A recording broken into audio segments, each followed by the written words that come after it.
d'ailleurs, quand j'y travaillais, au moment où j'ai soudé une pièce supplémentaire, ça s'est dessoudé. Moi, j'imaginais que ça serait juste une lanière de métal.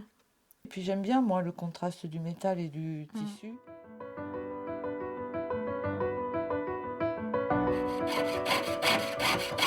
Voilà. C'est ce goût de l'épure qu'a Corinne. J'avais envie de m'y confronter. Voilà. Ce qu'on a en commun, c'est le goût de la botanique. Donc, et puis ce qu'elle en fait aussi. Comment elle transforme ce qu'elle voit en métal.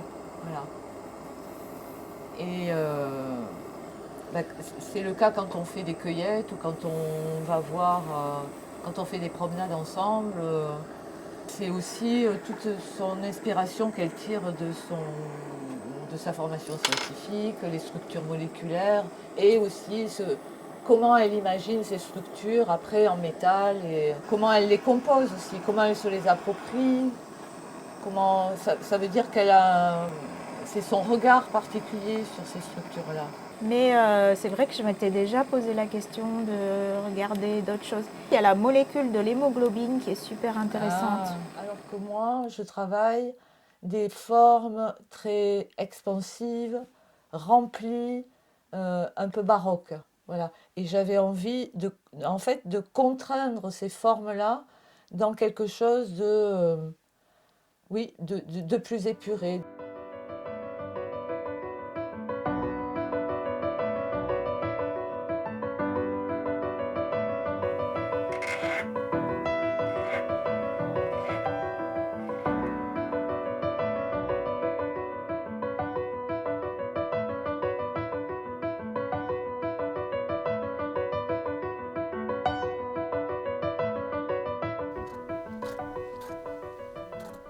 Elle questionne beaucoup la notion de genre et elle remet en cause en fait les normes dans lesquelles on est enfermé depuis des siècles maintenant.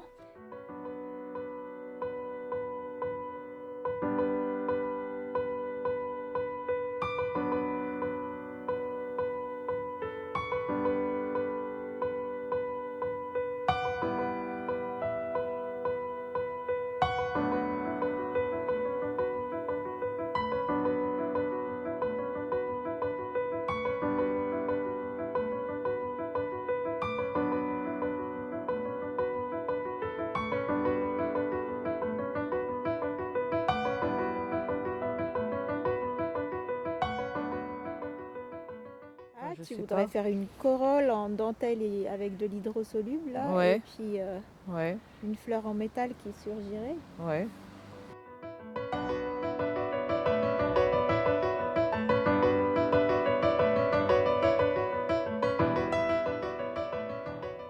Là, c'est impressionnant la quantité qu'il y a et l'organisation en strates comme ça, c'est splendide. Et les couleurs. La caractéristique de ton travail aussi, c'est le volume. Raison de plus pour m'y insérer, pour m'y introduire.